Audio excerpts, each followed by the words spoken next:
are you? Yeah, I know you don't recognize me. I'm not in the coffee house on Monday morning, mm, but I am enjoying my cup of coffee, and I hope you are too. Last Wednesday, during my after the coffee session, I kind of shared with you that I wanted to take you on a bit of a journey. Now, some of you may be familiar with this journey, but it's always good to revisit the topic of our personality traits, our temperaments, because I believe that in order to help others, we need to first understand ourselves. Now, there's a book that was written quite a while back by uh, David Keirsey, Dr. Keirsey, and he was a professor of mine over at Cal State Fullerton. And he wrote a book called Please Understand Me. And you can get this off of Amazon for like $9.99. It's a paperback book. But today, what I wanted to talk about was the difference between introversion and extroversion. Which do you think you are? Now, what I'd like you to do is down below, put in extrovert or introvert, depending on what you believe you are. Now you're like, well, I'm not shy and I'm not uh, antisocial, so I must be an extrovert. That's not how it works. I mean, introverts often get labeled as being shy because shy people would be introverted, or antisocial people probably are introverts, right? But no, the reality is that I'm an introvert. Now, I have people go, "Oh, you're not an introvert. You get up in front of large audiences and you give, talks and things like that. How could you possibly be an introvert?" Well, I do those things and I do enjoy them, but they rob me of my energy. Meaning when I'm done, I'm just exhausted. I need to go somewhere, recharge my batteries, just solitude for a while. And that's the difference between, well, me and being an extrovert, two kind of opposite ends. Everyone's a little bit, you know, partially extroverted, partially introverted.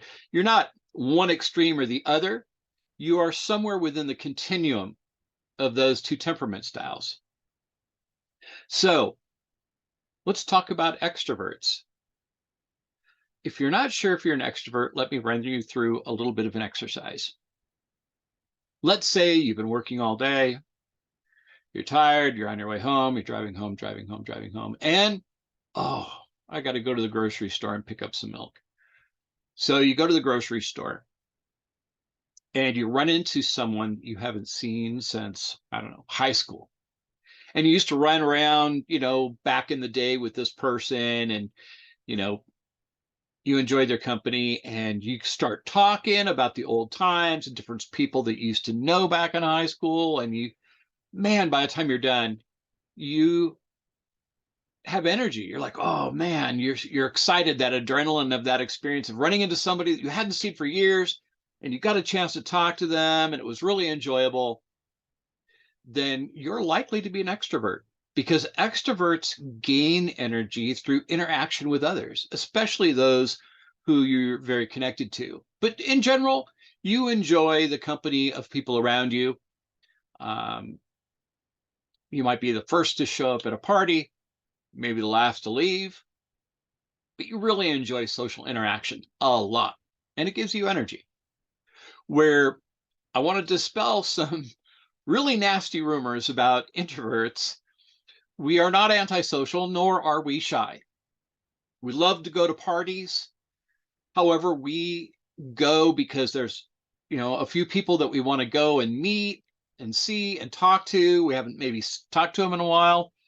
And so we look forward to it. And we'll go. We won't be the first to show up.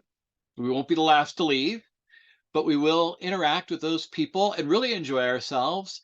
And when we've talked to all the people that we wanted to talk to, we're out of there. We're out of there. So that is kind of the difference between an introvert and an extrovert. So I want you to think about that. Think about the example that I gave you for extrovert. Is that you? Or are you an introvert? I want you to put your answers down below because I'm going to do a drill down on each of these temperament types on Wednesday. We'll go take a deeper dive into it like I normally do on After the Coffee. And then you can make a determination. Which are you? Are you the extrovert? Are you the introvert? Or are you somewhat in the middle? Now, it's not likely that you're half and half because it just doesn't work that way. But you could be an extrovert, but not a strong extrovert. Or you could be an introvert, but not a strong introvert. Anyway, I want you to think about that. And I will see you on Wednesday and After the Coffee, and we can drill down a little bit deeper about extroversion, introversion. And don't forget to put your answers down below. See you Wednesday.